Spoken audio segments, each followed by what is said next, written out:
আজ ৮ মার্চ ২০২২ খ্রিস্টাব্দ ২৩ ফাল্গুন ১৪২৮ বঙ্গাব্দ মঙ্গলবার।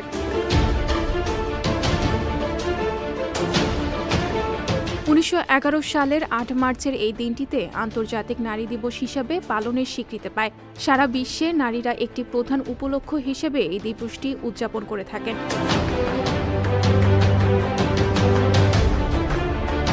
১৯৩০ সালের ৮ মার্চের এই দিনে মহাত্মা গান্ধীর নেতৃত্বে ভারতে পুনরায় অহিংস গণ আন্দোলন শুরু হয়।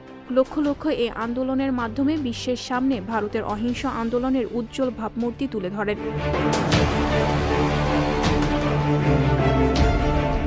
১৯৪২ সালের ৮ মার্চের এই দিনে ঢাকার ফ্যাসি বিরোধী আন্দোলনে ছোট গল্পকার সোমেন চন্দ মিছিলে নিহত হন।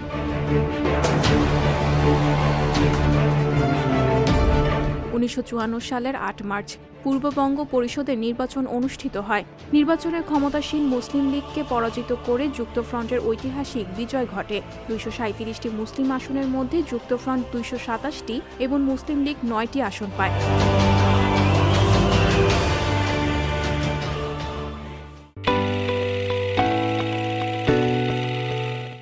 সংবাদ, ফিচার ও অনুষ্ঠানের জন্য ভিজিট করুন সংবাদ প্রকাশের ওয়েবসাইট এবং যুক্ত থাকুন ফেসবুক পেজ ও ইউটিউব চ্যানেলের সঙ্গে।